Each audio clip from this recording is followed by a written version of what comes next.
Remember when Sega used to make arcade games?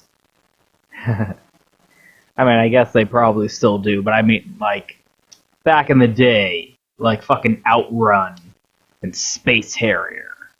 You know, those games that put them on the map. Sega. Sonic Team. Kinda wish they would use that more often.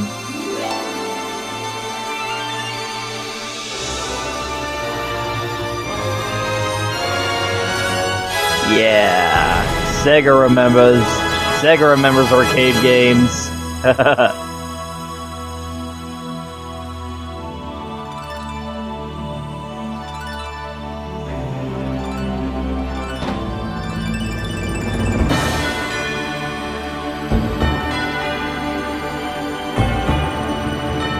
Probably the best, like, theme jingle I've ever heard in a game. And then pair that with NiGHTS, I gotta say, probably the best character design I have ever seen in anything. And I know that's somewhat of a hyperbolic declarative statement, but seriously, the jester, NiGHTS, has like the best character design ever! It blows me away how great it is. I have a thing for jesters, personally. Like, I just adore that aesthetic, the Harley Quinn aesthetic. That's why I hate Harley Quinn's modern design so much. No jester, no buy, you know what I mean? So the reason I bring up the arcade thing is really NiGHTS here was made with an arcade philosophy in mind, because, you know, back in the day, back in the very early to late 90s, arcade cabinets were still kind of the pinnacle when it came to technical achievements with video games. Because, I mean, game consoles could do a lot of stuff, especially in the early, like, 3D era, but at the time, the arcade scene was still very much like, yo man, like, this is what video games are capable of. And even still relatively early on, some of the best console games were attempts to port arcade games to like the home. You know, that was the dream. You know, being able to have, oh man, that game that we all loved at the arcade, now you can play it at home. You know, like Super Street Fighter 2 on the Super Nintendo was like a huge success. It was a huge success because of that desire, that hunger for an arcade experience at home. But for a long time there, that just was an untenable, like, desire. It just wasn't gonna happen. Getting a console game that was quote-unquote arcade perfect was a pie in the sky. Like, that's just not gonna happen, bro. Like, the consoles simply aren't capable. The hardware just isn't there. They can't do the things that those fucking massive cabinets could. But everyone, of course, still hungered for that because, you know, you wanna have that experience. You wanna be able to play those games and not have to go to the arcade and drop 25 cents per run. Those could add up, you know, and plus you gotta wait in line. You had that whole, like, there was a whole arcade experience that, of course, you know, was very unique and communicative. I'm sure a lot of people have fond memories of arcade experiences back in those days, but anyone from back in those days can tell you that the desire for an arcade-perfect console version of a game was, like, that was the eternal struggle, man. And for a long time there, it almost felt like Sega was just as obsessed with making a arcadey console game as, you know, gamers were hungry to have one of those games to play. They were just as hungry to make one as gamers were to be able to play one. I feel like that's it almost feels like the entire raison d'etre behind making the Dreamcast in the first place. The entire reason they made the Dreamcast was, okay, we're gonna make a console that can run our arcade games. So people can play, you know, what was the game? The boxing game, Let's Get Ready to Rumble? I want to say that's what it was called, but I don't quite remember. And Crazy Taxi. And all that at home. That was a huge desire for them, even back in the days of the 32X. Like, if you remember, the marketing for the 32X was all about, like, pimping the, yo, we are bringing the arcade experience home, man. They were obsessed with that for so long. And that's relevant because, well, for one thing, the Sega Saturn was way ahead of its time. I feel like people don't, like, it's hard to remember.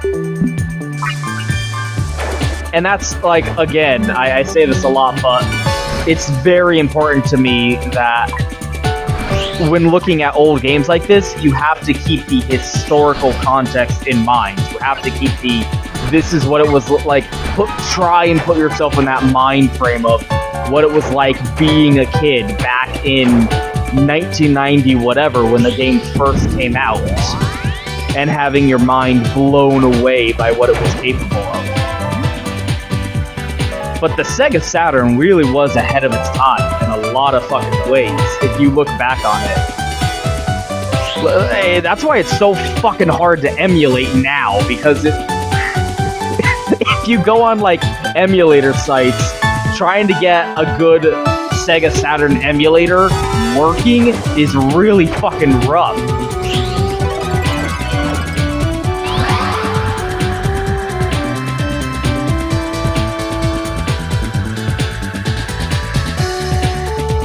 And that's why NiGHTS was such a big deal.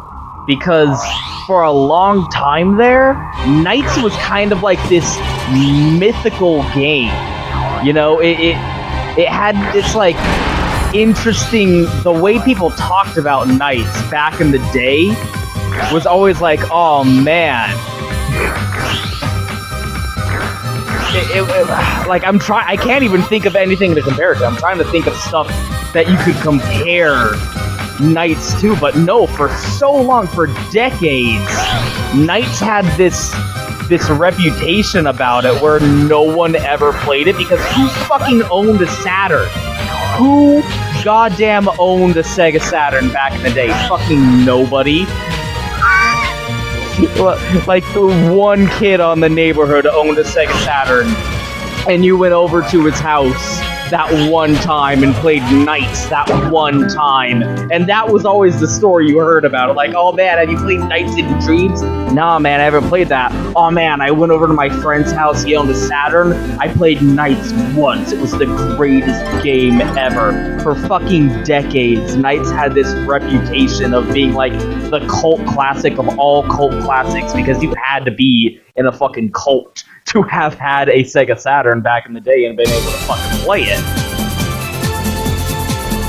Sonic and Knuckles. Yeah, dude, you're not gonna see anything above a C from me when it comes to these scores, I'm telling you. I'm very bad at this.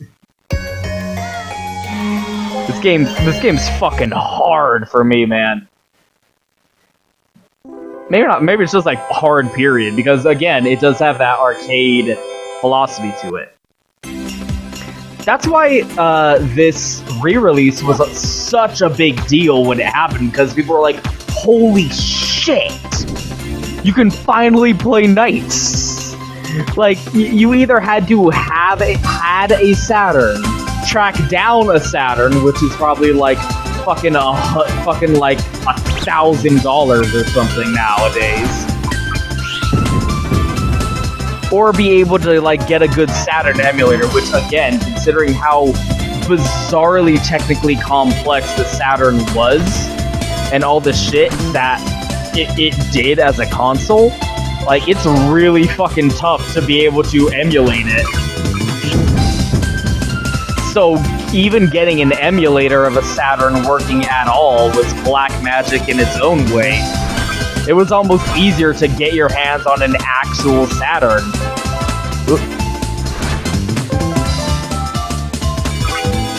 Let alone a copy of NiGHTS itself. Which I don't even know how much. It must have been up in the thousands. Like at the height of, yo dude, that crazy game. I think like when the Wii sequel game came out, that was when the fervor for it was at its strongest. So when this first came out, it was when this re-release, which I'm playing on the XBLA, obviously. When it first came out, it was a huge deal because it was like, yo, now you can finally see, like, now you can see what everyone was always talking about. But of course, you can't have something with a built-up reputation like that for that long. Inevitably, you're gonna have people finally be able to sit down and play it and be like, that's it? Like, that's just kind of an unavoidable thing you're gonna get whenever you have anything that's been hyped up as much as NiGHTS was, unfortunately. Because this comes out on Xbox Live Arcade in 2010, in the 2010s. What else is on XBLA that you have to compare it to? Obviously, people aren't going to put it in its historical context of being an old Saturn game, of a kind of legendary old Saturn game that really like kind of fulfilled that dream of bringing the arcade experience back home. And in more than just the visuals. I mean, for one thing, obviously, this game is gorgeous in comparison to like what was around it at the time. It being a Saturn game, this is fucking outlandishly beautiful. Better not fucking die. I'm gonna die. I'm very bad at this game. I play it a lot, but man, like, this is a game I can't get very good at, to be honest. This game is tough. I can consistently get pretty good score. I can consistently get A's on the Wii game, but fucking the Saturn game is rough for me, man. This game is... In terms of score, like, obviously I'm not dying or anything, but in terms of getting a good score, I always have a lot of trouble. Which, that's part of the arcade sensibilities of how the game was designed. Like, it wasn't just the visuals, although that was part of it. Like, this looks like the kind of game that you would find in an arcade. Like, you go to a Club Sega and slot in your 100 yen coin and play some NiGHTS. Like, that's the kind of vibe this game is meant to evoke. It looks like the kind of thing you would be able to find in an arcade. It looks far and away beyond what you would come to expect from console games compared to their arcade equivalents at this point in time. But even more than just the visuals, it had a very arcade game sensibility to its design document. Like, the way the gameplay loop, the way you were meant to play and experience it. Actually, it's a funny comparison, but it actually reminds me a little bit of Devil May Cry, because Devil May Cry is another game that was very inspired by arcade sensibilities in how it was designed, in the gameplay mechanics, and the way you're meant to interact with the game. Like, for example, Devil May Cry, the entire idea of the ranking system was when you play the game in an arcade, you play it so often that you get good at it and you'd attract a crowd. People would come around and watch you. Like, you would feel the pressure of the audience behind you watching the game as you're playing it. So you'd feel tempted to be like, oh, I want to do cool shit and show off my skizzles. I want to show off my skills at this game, and while everyone's here watching me, because I spend so much time playing this that I got really good at it, and I know all this secret shit or these cool techniques. And that's what the style meter was meant to evoke, that feeling of showing off for the crowd. So you'd get Smoke and Six style, and that would, like, the game itself had mechanics built in meant to facilitate that frame of mind. That's the kind of thing I'm talking about when it comes to an arcade sensibility in terms of design. This is a game that you're meant to replay over and over again. It's very sparse on story. Like, the story is practically non-existent. It's designed for pick up and play. Like, you slot your quarter and you start playing the stage. Wow, I cannot believe I got a B. You're meant to slot your quarter in and play the stage. Whoa. And all the stages are pretty short, all things considered. Oh, this one. Ah, god damn it. Come on. Get down. Oh god. Fuck. Okay. Where are you at? Come back here. Son of a bitch. Even these bosses feel like a final fight boss, like a what's a god, I wish I could think of, like, for some reason my brain is failing me when it comes to trying to think of good frame of references. You know what games I played in the arcades as a kid? I played fucking light gun games like Time Crisis. So, what's my frame of reference? Mad Dog. There we go. It's an arcade-style boss. You beat the stage, you fight the boss, and it has a unique kind of gameplay gimmick to it.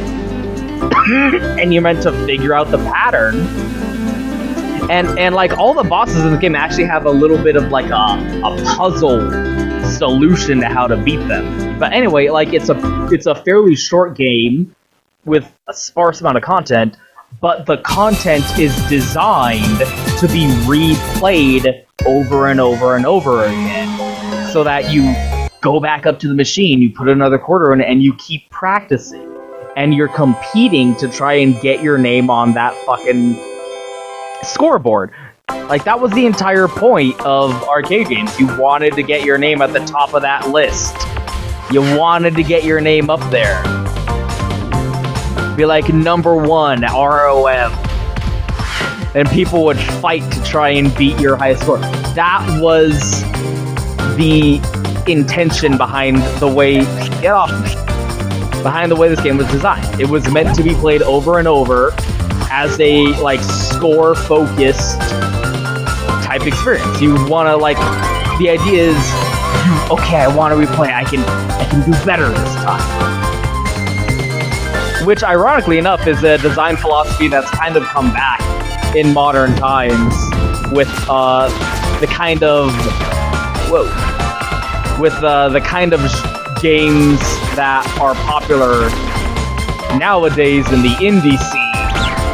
That's actually kind of come back a little bit. And along with the idea of, like, online leaderboards, back in the day, you kind of just compete against your friends or siblings with a game like this, since who else would be around to play it on your Saturn? Although the Saturn did have a lot of cool little nifties to it. Like, I remember this game, if you look it up, it has, like, a Christmas mode where if you play it on December 25th, obviously, that's when Christmas is. I don't know if you knew that. I know we're learning all kinds of things from my commentary here. Yeah, look at that. That's so terrible. Like, you really got, like, this game is not fucking around. If you want to get a good score, you gotta do a good job, and you gotta do it fast. So you're meant to replay over and over and memorize where all the chips are and do it super fast. Like, this is kind of how you're expected to go through the level. Just because you fucking know where everything is.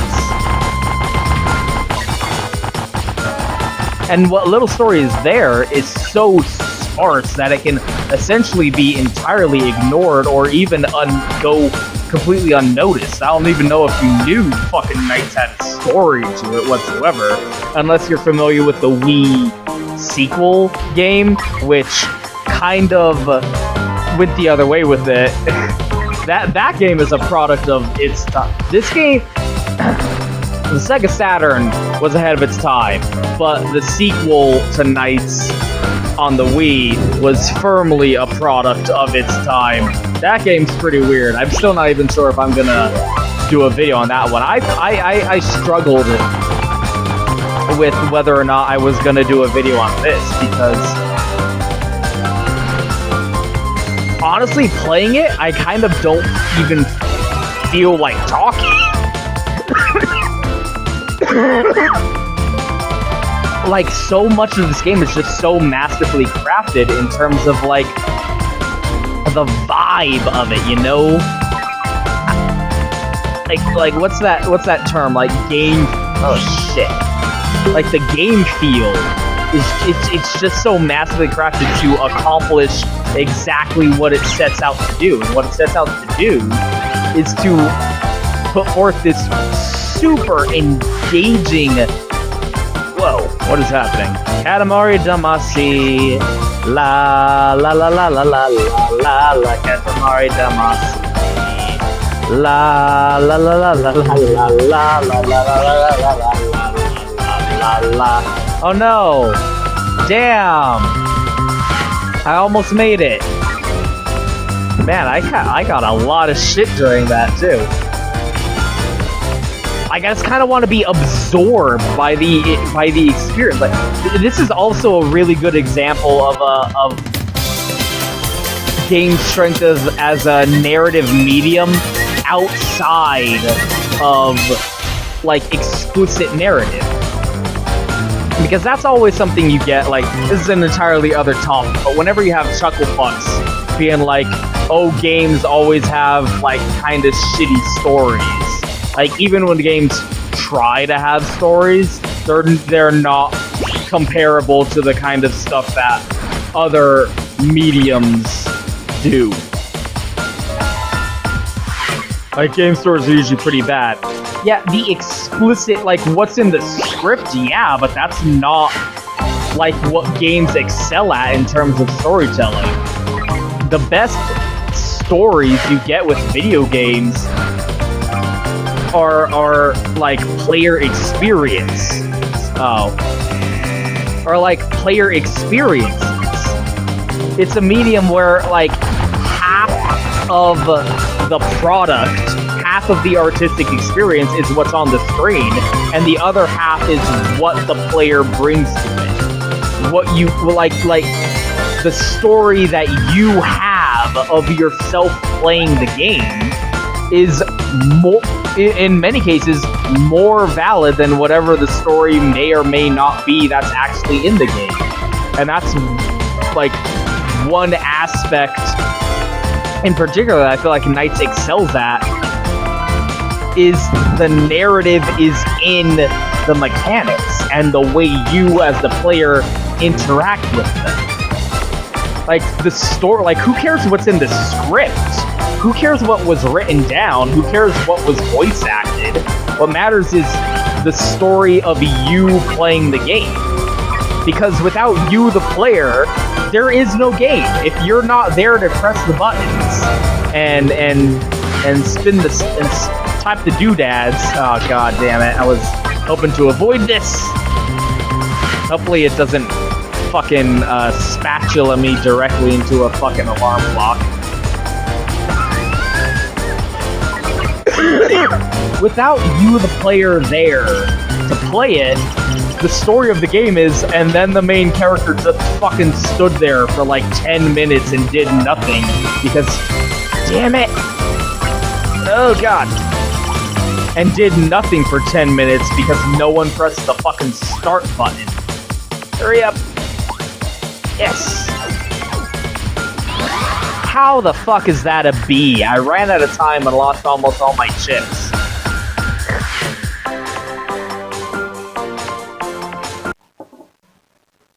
Oh yeah! What up, Virgil? You know me, I love me my Virgil fights. Here we go. Here we go, it's Shadow the fucking jester. That's why I'll never get people who complain about Shadow. Because he's literally just this fucking guy. He's literally this guy, but a hedgehog instead of a jester. Wow, did I beat him? Jeez. Usually people have way more trouble with that guy. I was just kind of spin dashing all over the place, though.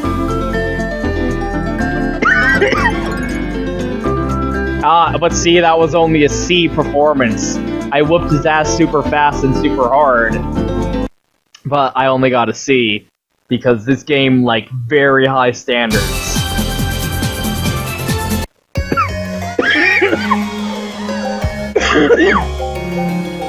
Oh.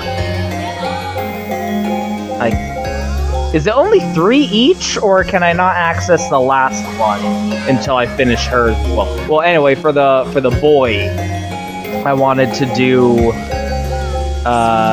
the original. Like, that's what the game looked like when it originally released on the Sega Saturn. But of course, this is the remastered quote. You didn't see my finger quotes. This is the remastered version. Literally all it is new graphics. All it does is give it a graphical overhaul and stretch out the resolution.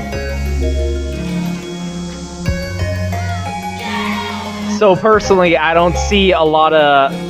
Yeah, I guess I can't do the last one until I do both. Literally, this is all it is. And you'll see it even more when we get into it. All it is the graphics. So, usually I'll be like, oh, you should play the original version. But when the only difference is graphics, and there's no gameplay alterations whatsoever, yeah, I don't see... This sounds like a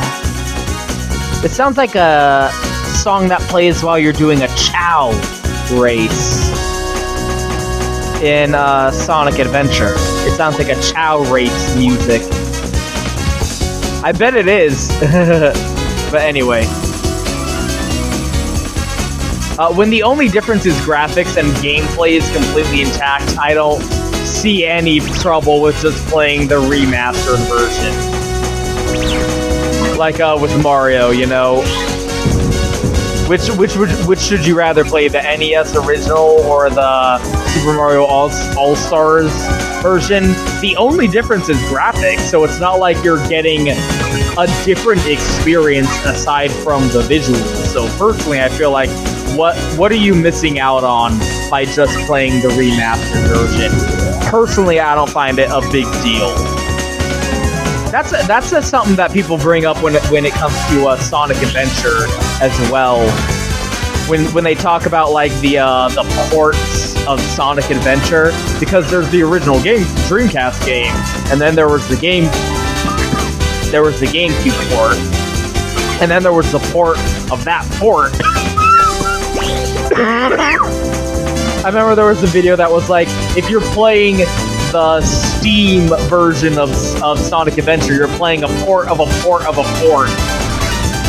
And it's like all of those videos talking about like the ports of Sonic Adventure. The only difference is the graphics, and personally I don't see graphics as necessarily an super integral part of the game experience, as long as literally nothing else has been altered. You know? This is why I also don't see... I've never been partial to the argument about playing games in their original resolution. Like, I touched on this to a minor degree on the Sonic 2 video, where I was like, I don't want to play games in their original resolution. I just want to fill up the screen. Like, I don't care if it stretches out the sprites. I don't care if that fucks up the aspect ratio. I want to fill up the screen. Like, it was kind of driving me nuts when I was playing the Saturn original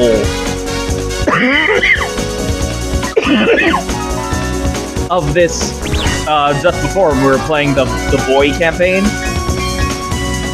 where it had that nasty, really kind of trashy border around the screen. Yeah, and look at this. With this power-up, you get huge score for doing loop-de-loops. And that's such a great... Oh, man! But yeah, I don't see any personally, I don't see, you're not missing out by just playing the version with better graphics. So fuck it, right? Just play the version with better graphics. It looks nice. Yeah, and that's the other thing, man. Once again, that relates back to the rant I was just having about, games, the interactive narrative. What's the story of this game? I was flying around as a fucking jester and doing fucking loop-de-loops. I was flying!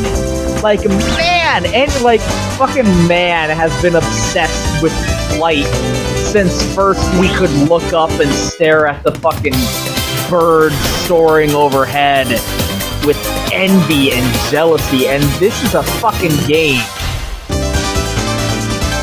It's so fucking well designed and so immersive. I know it's just, a bunch of pixels on a screen, but you play it and you're like, man, I'm fucking flying! I'm flying! It makes you feel like you're goddamn flying. This is a game that makes me feel like I am fucking soaring. Does it have a rich, Shakespearean narrative? Yeah, the Shakespearean narrative. Look, I just did a fucking loop-de-loop. That's the narrative. Look, I did a loop-de-loop and it sucked up that little fucking gremlin. And he went, wah! Dude, and I go through fucking rings, like fucking Superman 64. This game kicks ass! Fuck you! That's the narrative. That's game's strength as a medium. That's why whenever people are like, oh, game stories, this is the game story. Me going, yo, I'm fucking flying. What is the story that happens in your heart while you're playing it? That's the narrative. That's the story that's happening in the game. Fuck you. Earlier in one of the levels we played while I was doing the Sega Saturn version, I flew down and there was a little gremlin boy freaking out because the monster was fucking with one of their eggs or whatever, and I beat up the monster and the egg hatched and a new little gremlin boy came out and they were both like, yeah, and they flew around. That's the story. Fuck you. What else is there? Look, I'm beating the shit out of this guy. Oh, got hurt. These new graphics do kick ass though. Again, I just had this whole rant about again, in its historical context, the Sega Saturn version of the game looks fucking incredible compared to what else was out and about at the time that you could put up next to it. But fuck you, man. This it's 2010, okay? This enhanced version looks amazing, too. This stacks up. I think this looks better than the Wii sequel game. Almost done.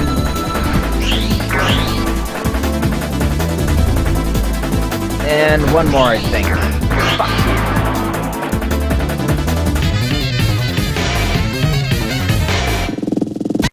Kaboom.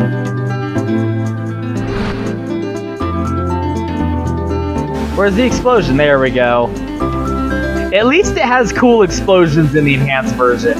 Because that's always my thing, where it's like Star Fox 64 had great boss explosions, but then you play the 3DS remake, and the boss explosions in the 3DS remake fucking suck. Knights, Sonic, Knuckles, and Miles. Tails signs his name Miles. That's so cute, because that's his name. It occurs to me that... Yeah, I know. It's an arcade game. It occurs to me that I never really talked about that. That's because I don't know. What's the talk about? Oh yeah, look, you can plot your route and be like, okay, I want to maximize my score. Let's plot my route here. That's something I never really mentioned, is it? Because I don't know, I feel like it's not worth mentioning. Yeah, Tails' his name. Tails is a nickname. His real name is Miles per Hour. Miles per hour. Cause Sonic, get it? It's funny. It's a pun. I'm not gonna mention that in any of the Sonic videos, because I feel like that's so not worth mentioning. But it is funny to me that he signs his name as Miles. Look at Knights dancing around! Oh my god, I love this character! Look at him! Yeah! Dualize! Oh, what's the narrative? Like, what's the story of the kid walking into the shrine where Knights is having a dance party? What's going on there? What's going on there is I'm flying around as a fucking jester. That's what's happening. Look at this. So fucking awesome. I love this game.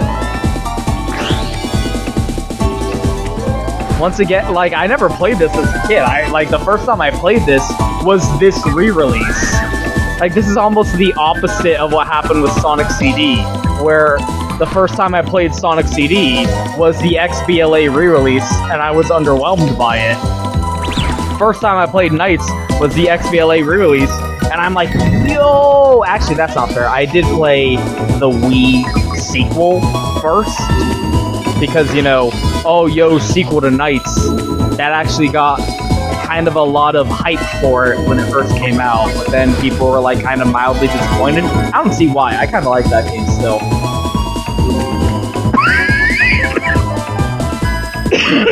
Anyway. Yeah, there's just something about the jester aesthetic that really vibes with me, you know?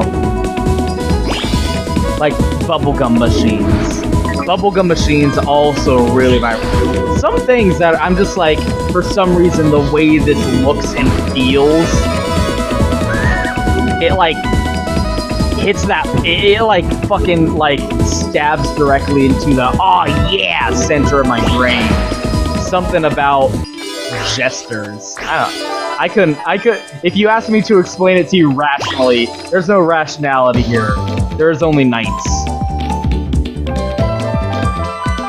I also, like, this also relates to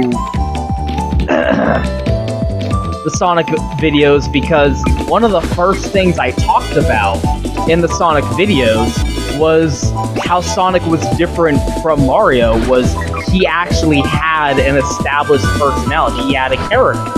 Mario doesn't really have a character, and that's to, you know, that's kind of to his benefit, but Sonic had a character.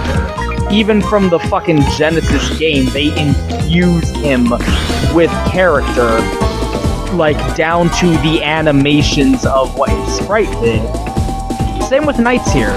Knights, you can tell what his character is, just based on the way he moves and acts. Like, that's why I took some time before dualizing and looking at him dancing around in that shrine, because you can impart a lot of his personality just from body language. And while he's flipping and flying around like this, look at him go! He looks so fucking rad! It looks like he's just having a fucking ball, dude!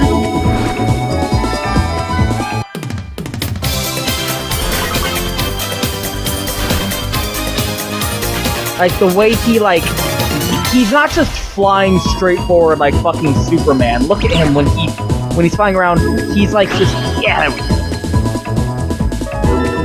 He's like doing spins, he's like doing pirouettes while he's spinning also. Like he's doing a lot of fun acrobatic activity. He's not just flying straight forward with his arms out, you know? Like the Buzz Lightyear pose. He's like spinning and turning, and like that's what makes it even more relatable, because you think, oh, I want to go fly. What does anyone who fantasizes about being able to fly think about doing? Doing spins and tricks and flips, right? And that's what, like, that's why, almost more than any other game, NiGHTS gives me that sensation of flight, the feeling, the kinesthetics of actually flying around. It's in NiGHTS' animations, where he's flip-flapping, flying all around. Look at him! Oh! Actually, like, try and keep your eyes on what his model is doing as I'm doing the spins and flips like this. He's actually turning in and around. It looks so fucking good. Like, I can't even articulate it. It's just, it's so satisfying. Like, he's so whimsical. The whimsy of it, which is, of course, the sensation you want to impart when your game is about flying through a wonderland of dreams as a jester, collecting all these little... Oh, jumped into that. Oh, here it is. Booyah. Thank God, I was running out of time, even just on one run there.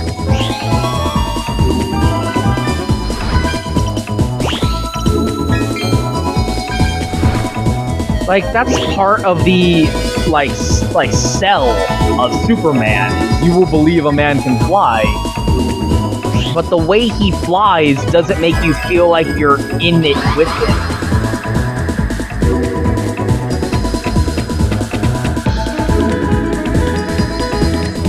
Playing as NiGHTS, the immersion of it is such that you really do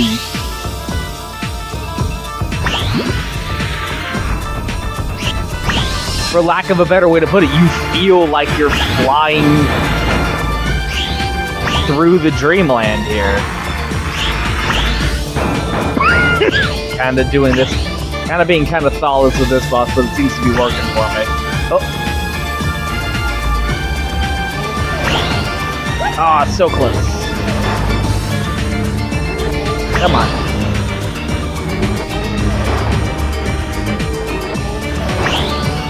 Oh, how did that miss? Come on. How am I not hitting him? You gotta be full of shit.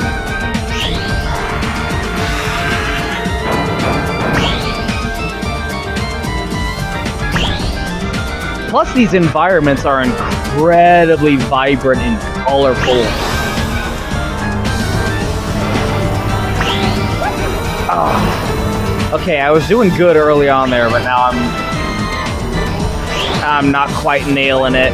I'm not sure. There we go.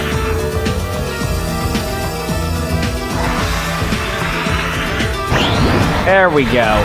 Whew. That was cutting it close. Yeah. But that relates back to Sonic, is there's almost no explicit narrative to this game. But you get a sense of NiGHTS' character just from looking at the way he moves. There's so much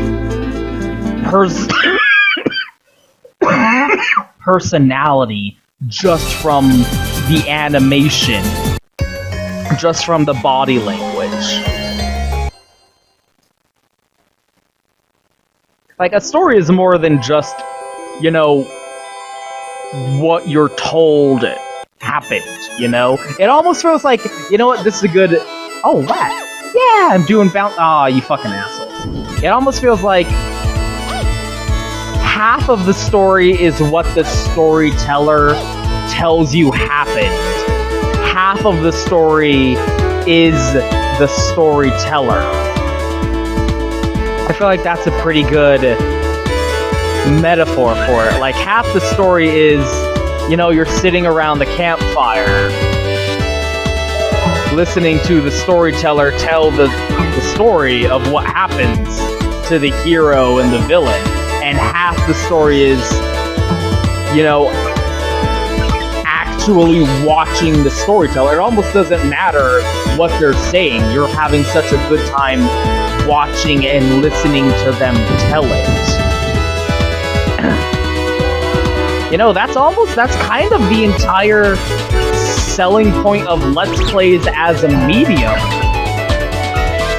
Like, so many people do watch Let's Plays with the video, like, tabbed out, just listening to the commentary and not actually watching the video.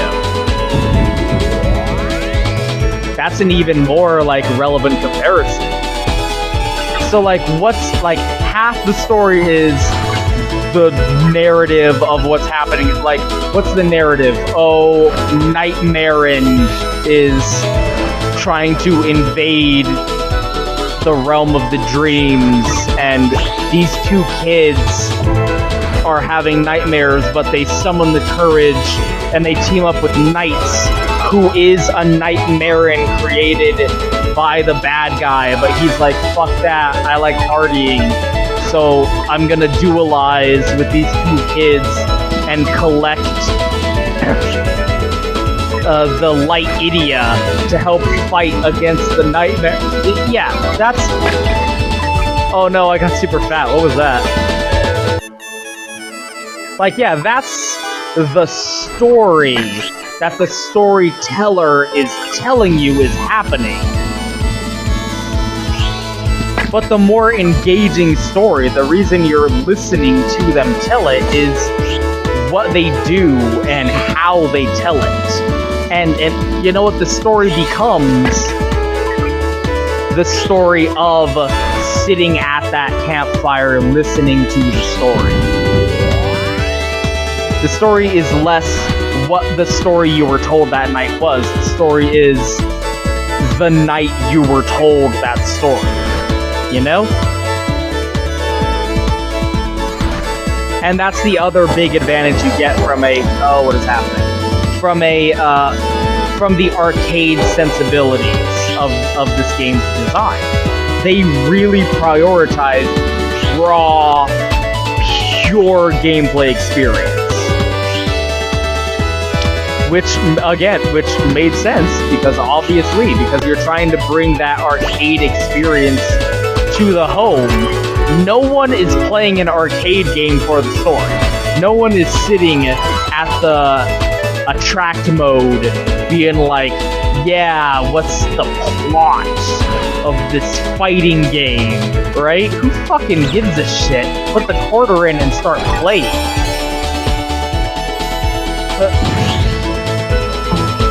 Getting chips is actually more important than doing the rings themselves.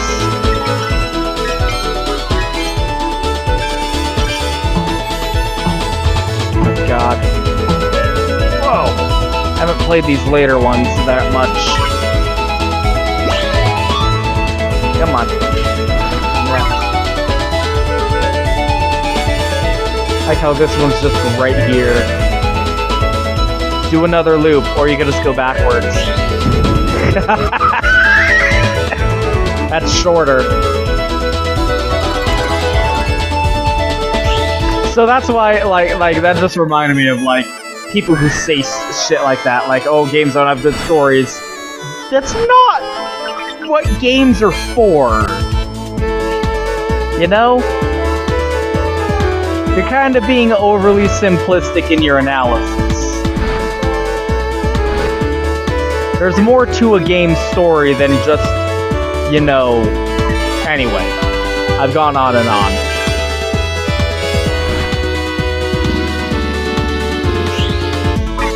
That is part of what motivated me to do this, because I was thinking about... God damn it, go! About doing a video on Knights, because Knights gets referenced a lot in Sonic. It's actually really fun and cute. Like, trying to spot the reference, like, in Sonic Adventure, one of the pinball machines. Hey, what are you doing? Come back here. Hey, stop that. Stop terrorizing the goblin. One of the pinball machines in Sonic Adventure. Look, your eggs. Eggs! Chow eggs. That's where they got the idea. That's why the music sounds like chow music.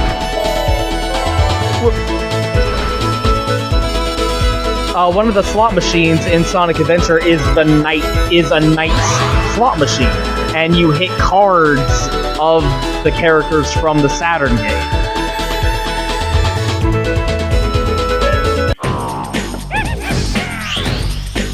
Oops! Oh, look at this fucker. He thinks he's so cool. Piss off. I love the again. I love the like Madcap Carnival style of aesthetic to all the character designs. Like Knights is a jester. All of these guys you're fighting, like one was like a fat clown lady. You almost feel like you're fighting the freak show, you know? This guy's like an evil magician. He's doing card tricks at you. Come on, there we go. Come on.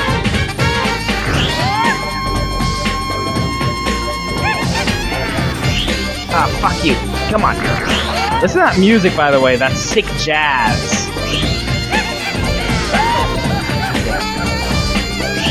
This one's pretty tough.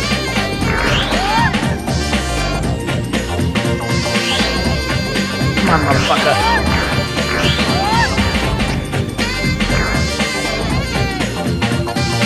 Oh, I thought I could blow him up with the circle. Since he's out of his cape. Yeah. Phew. Yeah. Oh, shit. Knights gets referenced in Sonic a lot. The pinball machine, if you watch, I think it's the second video of the Sonic Adventure. The pinball machine I'm playing at the beginning of that is the Knights pinball machine. And you go through this area that you see knights dancing around in the shrine. Is that it? Okay, to get the last level, I need a C in every level, which is not gonna happen. Maybe I'll do that off screen and do the last level and then later. But anyway, that's why I wanted to do Knights, because like Knights gets referenced a lot in Sonic games, but it's like, aww, how come we haven't seen Knights again? It's such a long, like, Knights is one of those Sega franchises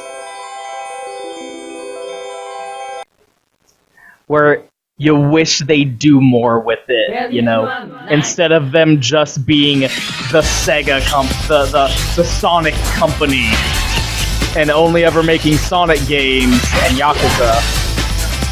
You know, you have all these other franchises. You got Choo-Choo Rocket. You got Knights. Make another Knights game! I know people were kind of underwhelmed by the Wii title, but come on, guys. I believe in you. It was so cool in Sega All-Stars Racing to play as Knights and race around as him. That was fucking awesome. Every time there's any Sega anything and Knights is in it, you're like, aw, dude. Knights. Yeah, I might do a little something with the Wii game, probably not like a full playthrough, because that game's story is really dry. Yeah, if they did do another one, I could see them doing like a tiny digital-only digital store release. You know? That's kind of what Knights is built for. I mean, he is an arcade game when you get right down to it. So yeah, that's Knights. Pseudo full playthrough.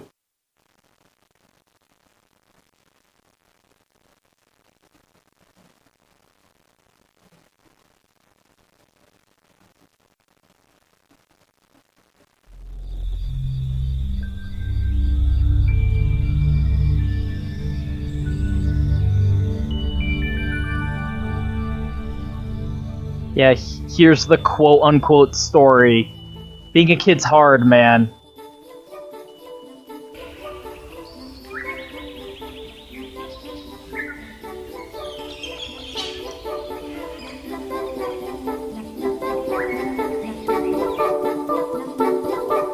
Yeah, a musician, a musical audition. She's practicing to be a music person. You can relate to that. Oh, but no. Stage fright.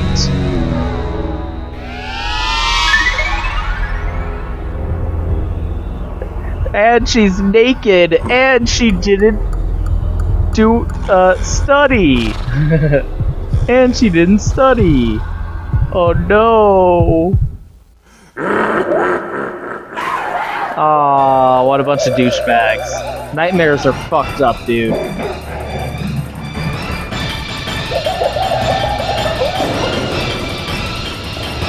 Jesus.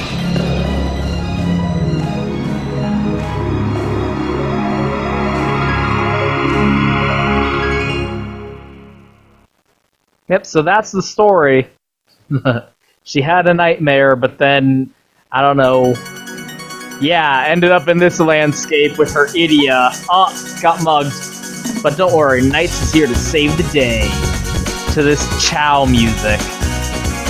I swear to God, this is the music that plays in the Chow Garden in Sonic Adventure. I swear it is.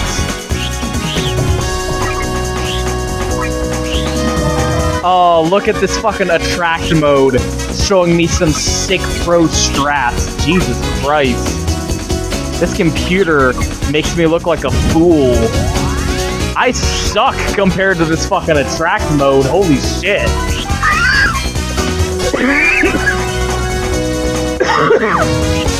Motherfucker showed me what's what. Anyway, that's nice. Hopefully, like... Yeah, that's a little bit of a thing. It was built up for so long when it finally came out and people were like, oh, that's it? Fuck you, that's not it. That was awesome. I feel like that's, like, again, imagine you're a kid and this is the only game you have to play because the Sega Saturn cost $1 million, so that's the only thing you own for the rest of your life now. You'd play this over and over and over and over and over again and play Christmas nights. Yeah, that's gonna leave an impression. That's gonna leave an affection. I don't know. Shut up.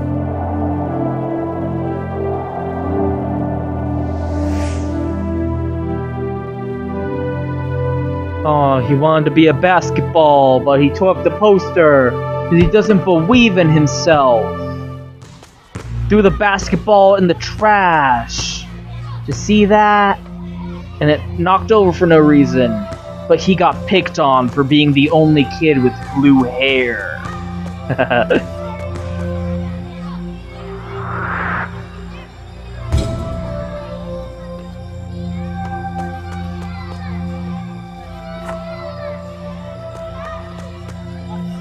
Oh, I thought I was gonna beat him right in the fucking head. Oh, but then the big kids were like, fuck you. We have green hair. Get out of here, blue hair.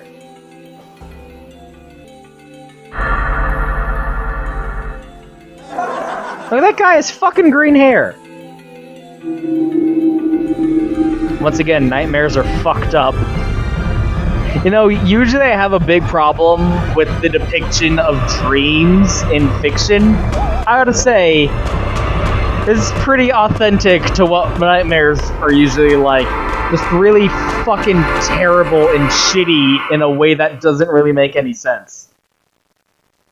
And then you meet a friendly jester. And you fly around, and I think that's a common thing people dream about, is the sensation of falling. That's kind of what Knights is all about. You're not falling, you're flying. You're falling with style. Yeah. Anyway. I never know how to end videos. I'm sorry.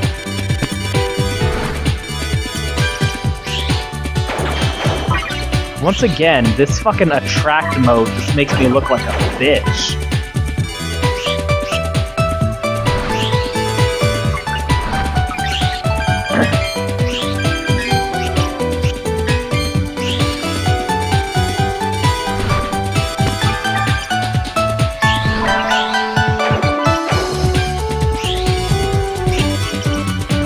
Shit, I'm just gonna watch this and study it.